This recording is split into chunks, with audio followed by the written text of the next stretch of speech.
Hi, it's Brad Truax again from Eastman's Woodlands and Wildlife Committee. Today we're going to talk about sign. Our woodlands and wetlands are teeming with wildlife, but sometimes we don't see that wildlife. And that's because some animals and birds are nocturnal, such as owls and raccoons. Some are crepuscular. That means they're active at dawn and dusk. A good example is the bobcat. And others simply want to avoid humans. So how do we know that they're out there? The answer is by the clues that they leave. And we refer to those clues to their presence collectively as sign. So what are some examples of sign? Well, obviously, animal tracks, footprints, and track patterns, animal scat, pellets of undigested food, tree markings, rubs, scent markings, broken twigs or bushes, game trails, bones or remains of carcasses, feathers, tunnels, caves, and burrows, depressions in the snow where an animal may have laid down, the spike-like trunks that beavers leave after they gnaw on the trees, and of course, sounds. Tracks are probably the first thing that comes to mind when we talk about sign. And a fresh coat of snow often uncovers a treasure trove of tracks. But snow melting can also obscure tracks and make them very difficult to interpret. Tracks left in the sand or the mud are usually much more detailed. And the patterns of tracks may provide information that individual track prints do not. And they often tell us what the animal was actually doing at the time that they were there. And keep in mind, you shouldn't disturb the tracks that you find. Leave them for others to see as well. So what do you look for in a track? Do you see both front feet and back feet? How many toes do you see? Do you see any claw marks? How big are the tracks? How deep are they? Keeping in mind that heavier animals tend to leave deeper tracks. What's the width between the tracks? What's the length between the tracks? Basically, the stride. What's the pattern of the tracks? And what type of gait is being demonstrated? And is it likely that there's more than one type of track or more than one animal? And are there nearby signs like a sit down? Use a pocket guide to help you identify those animal tracks. This is simply the New Hampshire Pocket Guide to New Hampshire Animal Tracks. You can download this online. You can print it out and fold it, put it in your pocket. This is the one for Massachusetts. Or you can get an app for your smartphone. One of the apps that I like to use is called iTrack Wildlife. Simply download it to your iPhone or to your Android phone. So we're not going to cover all the tracks. We're going to cover a few that you might see here at Eastman. This is a black bear track. You can see a front foot over here and a hind foot back here. This is what the track would actually look like in the mud. So again, it's a pretty big track. This is showing the tracks in some sand.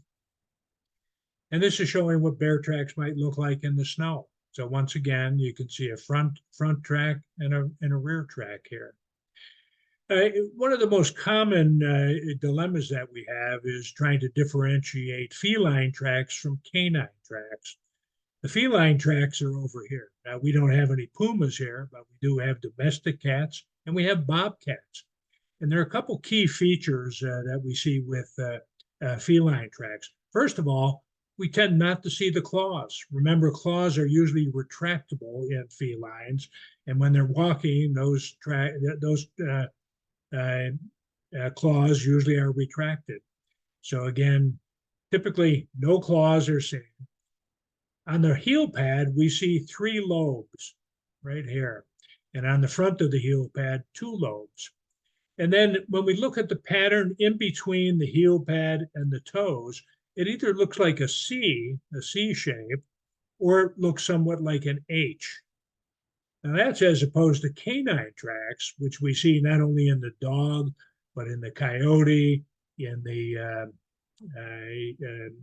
fox, and in a wolf. We tend not to see any wolves here at Eastman.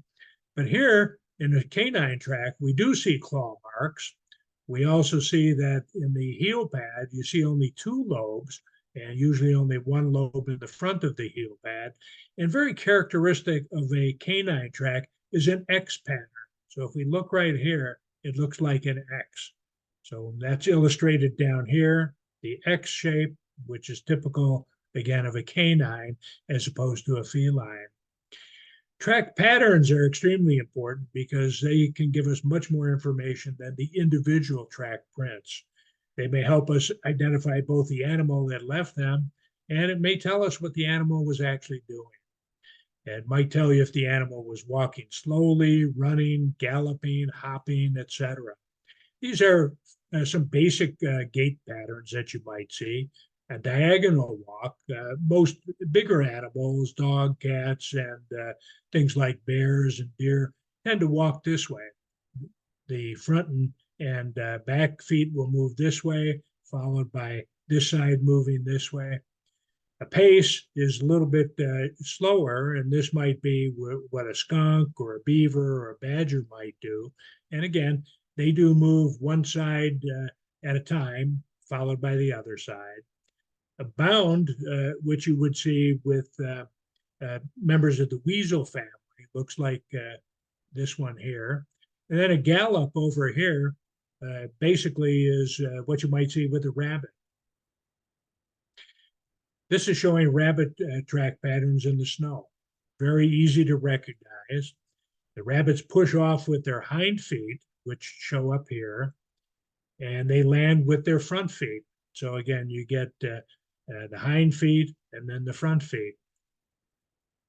They then bring their hind feet all the way through. So again, this is showing an illustration of what it looks like.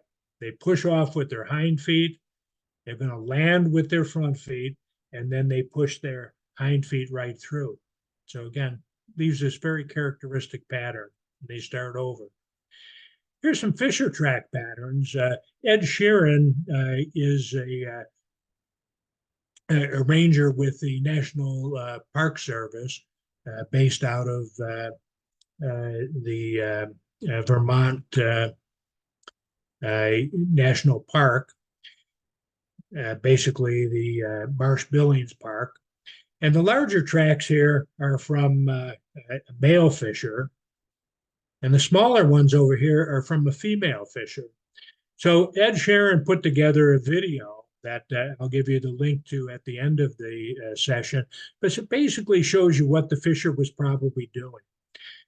The female fisher was probably wandering back and forth and stopped here. And she stopped there to sniff at the scent that was left by the paws of the larger male. Now, when we talk about scent markings, one of the places that scent glands exist on many animals, including the fisher, are actually on the paws themselves. So she's sniffing there. And this was in late February, early March that this was taken, which happens to be their mating season. So she was probably interested in finding a mate. Raccoons have a rather unique track pattern. Again, you see the front and the hind prints paired side by side, and the right foot moves forward, followed by the right hind foot, and then the left foot, front foot moves forward, followed by the left rear foot. And the distance between the tracks is about 10 to 11 inches. Raccoons have very unusual feet. Their feet actually look like hands. Okay, you look at this on a raccoon, they look very much like a human hand with human fingers. So again, they're 5-finger-like toes on both the front and the rear feet. And a small claw may occasionally show. So here you can see the claws.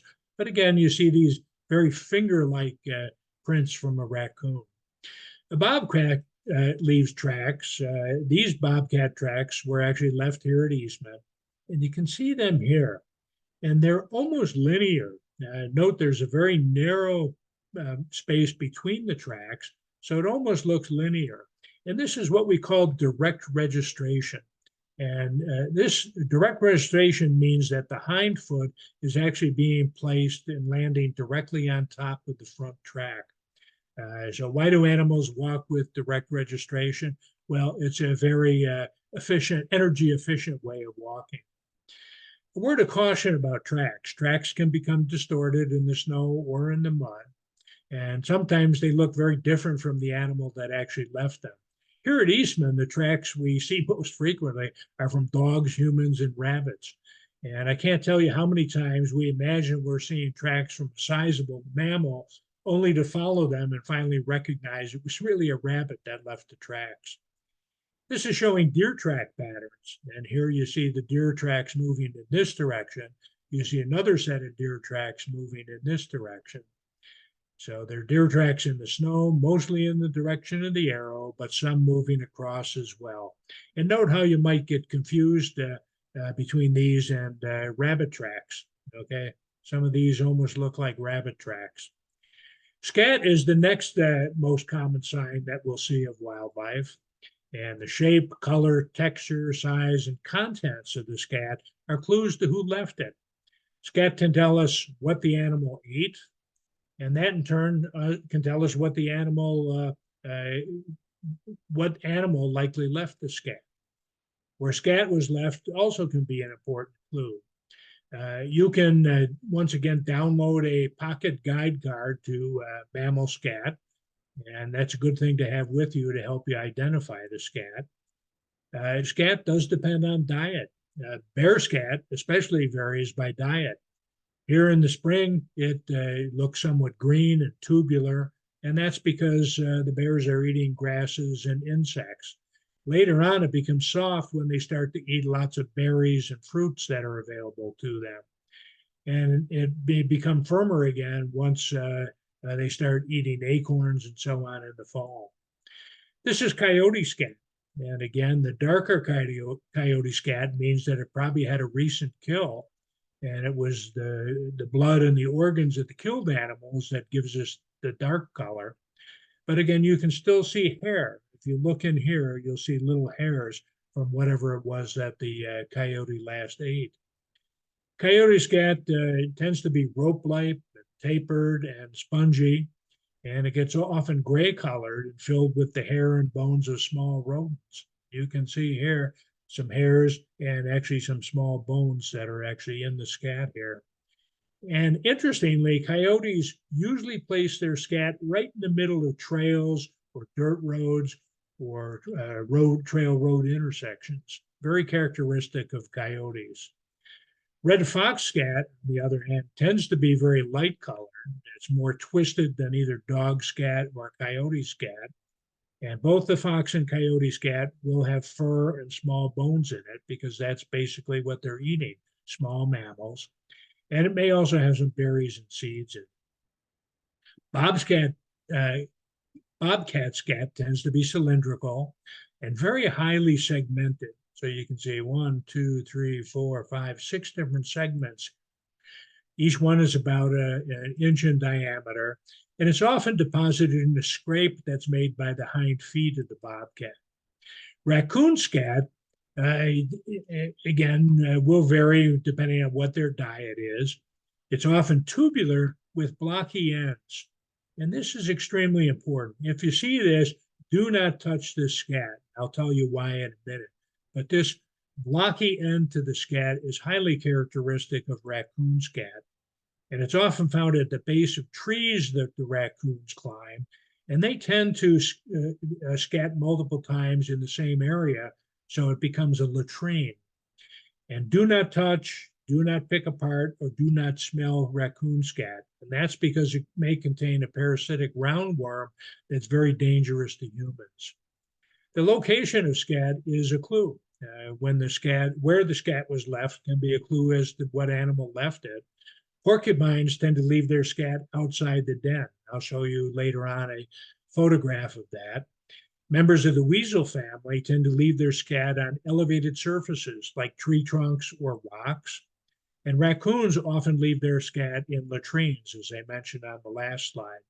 And coyote scat, again, is often placed right in the middle of trails, dirt roads, or trail road intersections. This is showing basically a tree stump that some animals were using as a latrine. Fox, weasels, mink, raccoons often defecate on tree stumps. And in this particular situation, it looks like coyotes or bobcats were using this tree stump like a latrine. The location of scat is a clue. As we mentioned, members of the weasel family tend to leave scat in elevated places like rocks or tree stumps. And in this case, this might have been from a fisher. If you look at this, these look like porcupine quills. Porcupine has very few predators. One of them happens to be the fisher. So if these turn out to be quills, that would be a very likely sign that this was a fisher. And I think actually in this case, this was not. These were actually probably feathers. So it may have been a different animal that actually left this scat. Once again, this is showing a porcupine den, and you can see all this scat outside the den. The hallmark of the porcupine den is the presence of this scat outside the entrance. And once the snow starts in winter, the porcupines usually come out just out of the den, and they defecate and go back inside the den. And this often leads to very large piles of scat right outside the den. Pellets are another interesting thing. Sometimes animals regurgitate up undigested food. This pellet's from an owl, and you can see what the owl ate. It was obviously a small animal. You see some bones, some fur. And so we can often see what the owl actually ate. Scent marking is very common. Many animals mark their presence via scent, and the scent can be left either from their urine or special glands that are located either in the anal region or, as I mentioned before, right in their paws. They may scent mark to tell others to keep out of their territory, but they often scent mark to advertise themselves as potential mates during breeding season. Once again, many of you have seen this video. This is courtesy of Amy Hoffman here at Eastman. And we'll note both scent, smelling scent and leaving scent. So here the bobcat, which is probably a female based solely on the small, relatively small size of this bobcat. So here she's going over. She's going to be sniffing at some areas. So another bobcat may have left some scent there. And now she's going to leave some of her own scent. So watch, she's getting ready to scent. There she's getting ready. And here she's actually leaving scent, probably either from her urine or from the anal glands. And also her paws probably have some scent located in them. And here she's walking off. And in the video I showed of bobcats, I commented, you can see here there's bird feeder here.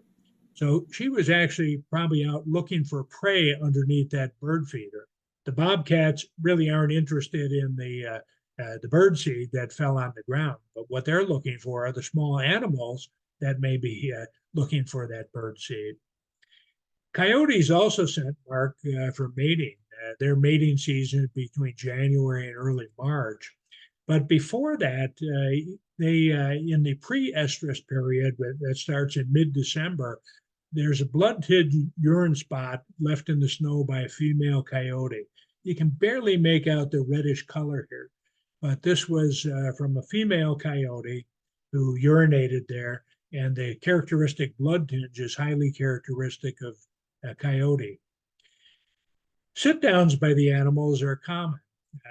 Once again, bobcats often sit on their haunches while they're stalking prey. Here you can see the bobcat sitting there, and this is what it would look like in the snow. So once again, the rear end of the bobcat, including the rear paws sitting here, and you see two front paws in front. So that's very characteristic pattern. This is a bear bedding area. This is a deer bed. What if you happen to see blood in the snow? Well, if you saw blood, it may mean an unfortunate mammal met its demise at the hands of a larger predator. But it could also have other causes. As we mentioned in the last slide, the female coyote in pre-estrus may leave blood-tinged urine spot in the snow. And moose may be so infested by winter ticks that bleeding shows in the bed where they laid down in the snow. And this is showing that. This is a moose bed. And once again, you can see blood in these areas. And that's simply because this moose was so infested by winter ticks that the blood was actually showing in the snow where he or she laid down. Scrapes are left by deer and other animals. This happens to be a deer scrape. The deer uses its hooves to scratch the leaves and debris, and then the deer will urinate down their legs, and this picks up scent molecules from their tarsal glands, basically foot glands, and deposits in the scrape. And it's a way of deer communicating for mating purposes. Uh, Bear sign on tree is very, very common. This is showing a number of bear signs. This one, if you look at the pattern on the tree, on aspens and birch trees, typically you'll see some horizontal marks, long stripes here, streaks, but the vertical streaks here were left by bears. So why do bears mark on trees? Well, the bears can of either sex at any age can mark scent on trees or utility poles or signposts, but the majority of marking is actually done by mature males during the mating season. The bears rub their shoulders or their neck or their crown. They may also claw and bite at the tree, and sometimes they'll enlarge a woodpecker hole with their claws to get at the insects and eggs that might be inside the tree. And another benefit of bears rubbing trees, the thick tar of beech trees in particular sticks to their fur and to their skin for the longest period. And that tar happens to be water resistant, and it makes a possible tick repellent for the bears. Porcupines also remove the bark from trees. This is showing what a porcupine has done to this tree. And it's not only bears and porcupines that can leave bare spots on trees. This one is due to deer rubbing antlers on the tree. Bucks do this to both mark their territory and to polish their antlers. And this is again showing where a buck has rubbed antlers on the tree. Usually they only do it once they have hard antlers, and it peaks during the pre-rut, and they maintain that level during the breeding season. And bucks then rub their forehead gland on a tree to leave specific clues about themselves. So again, for mating purposes. Sawdust may appear, sawdust or woodchucks at the base of a tree. Here it's usually due to woodpeckers. A little bit bigger piles tend to be due to ants and certain beetles that leave piles of sawdust. And beavers and porcupine tend to leave larger wood chips. This is, again, from Eastman. This is off the Yellow Trail in Heath Forest, and it's basically showing the wood chips around the areas where the beavers have gnawed down a tree. I note these wood chips on the ground. They left quite a sculpture here. Now, the beavers may also leave some other signs. Here again, the larger tree that was chopped down, you can see clear-cut evidence that a beaver was there. But also look at these smaller ones. We call these small spikes. And these spikes actually were so sharp and located right adjacent to a trail that we actually had to cut some of these down to ground level because somebody could have fallen and actually impaled themselves on this. Beavers in particular like saplings that are about 3 inches in diameter. They'll cut these off and they'll take these and put these underwater by their beaver habitats, and they'll eat on these in the winter. This is basically showing a beaver lodge. And again, you can see above ground here, you might not see the beaver, but you might see his lodge. And the entrance is actually underwater. There are actually probably 2 entrances and exits, but the living quarters are actually above the water level. You might see signs of an owl activity. This little critter was probably not so lucky, but the owl was probably quite happy.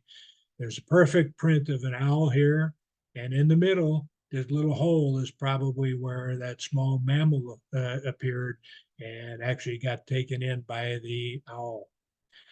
You may see signs of deer browsing. Again, deer browse tends to be rough edged as opposed to rabbit browse, which tends to be very smooth edged. So the image at the right is from deer browse. It shows shredding, whereas the clean cut image was from a rabbit or another rodent that has incisors on both jaws. And this is basically just showing the same thing in a diagram. Game trails are also signs. Deer or other large mammals may be apparent because they trample the local vegetation. So once a game trail exists, other animals will begin to use it as well.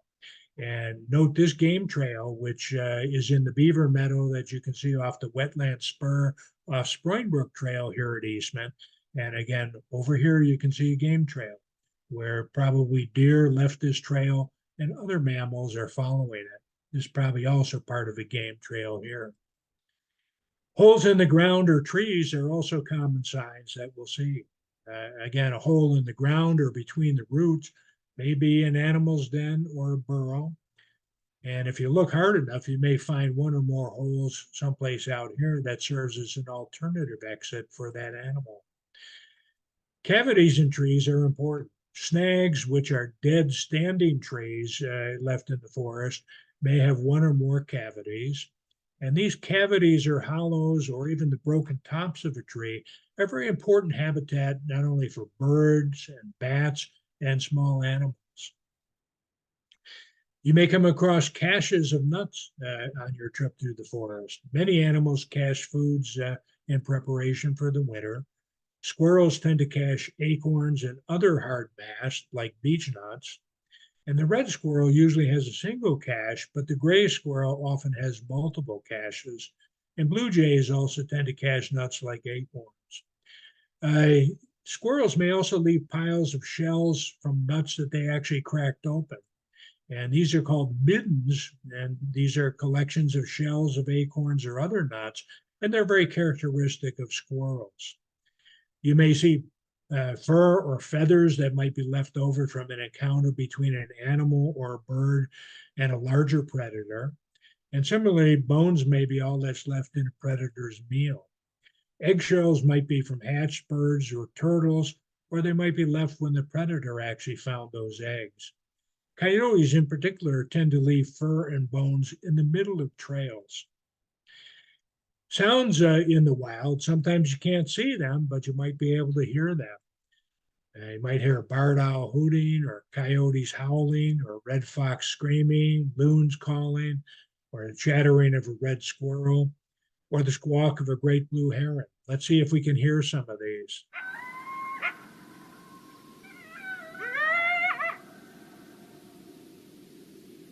That's coyotes. Coyotes actually howling.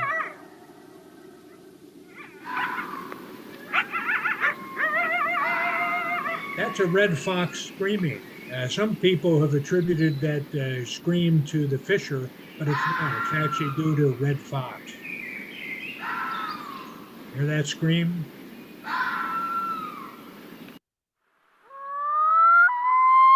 Yeah, the call of the loon is very distinctive. Once again, this is the yodel of a loon, which is only done by the male loons. You've all heard the chattering of the red squirrel.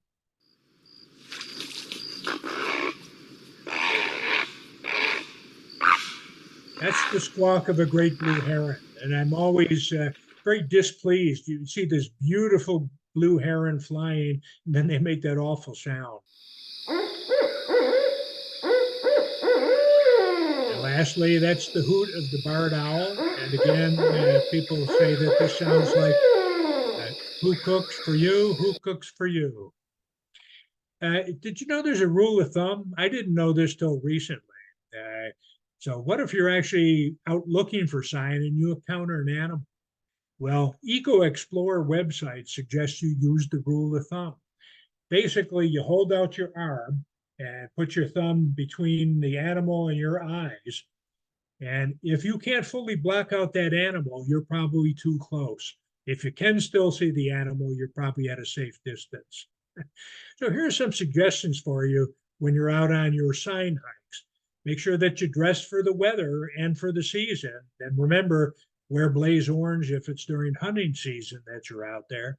Also take care to avoid any tick bites. So you're going to want to wear long trousers and tuck your socks into your tuck your trousers into your socks. Before you go out, know what wildlife is likely in your area. Bring one of those pocket cards that I showed you that's got pictures of tracks and scat. Bring something to measure with, and note that those pocket cards usually have a 5-inch ruler on them, so you can use that to measure. Other people will measure with their hand or their foot or a pocket knife or some other thing. Particularly when you're dealing with scat, I don't recommend that you use your hands. I think that's unsafe. As we mentioned before, you can catch a roundworm from raccoon scat. You can catch hantavirus from certain scat from voles or mice. So it's probably not a good idea. You might want to learn how to create a mold of a track. If you're really interested, learn how to take plaster of Paris molding of tracks so that you can decipher them later on. Bring your binoculars with you. Use all your senses. Remember, you're going to be looking, listening, and smelling. Keep a journal. Journal could either be on paper, or many smartphones now have journal capability.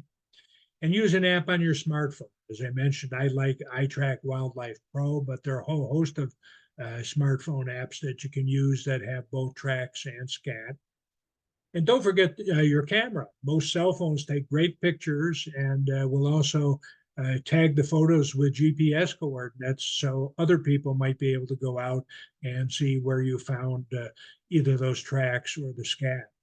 Don't forget to bring your friends with you and respect the wildlife. And use your imagination, but don't let it fool you. As we mentioned before, sometimes we'll see tracks that we imagine were left by a big mammal. Turns out when you follow them, it was just a rabbit that left those tracks. So here's some suggested resources for you. A book by Mark Elbrook called Mammal Tracks and Sign. Another book, Scats and Tracks of North America by James Halfpenny. The videos by Ed Sheeran of the Marsh Billings Rockefeller National Park Service. There's the link to it. I highly recommend that. There's another YouTube video by Barbara Bates of the Newton Conservators about reading animal tracks and signs. And she has some very interesting tracks to follow. And then there are many Facebook groups that you can join that deal with either tracks or scat or signs. So once again, this was Brad Truax. This was from the Eastman Woodlands and Wildlife, and we hope you've enjoyed this session.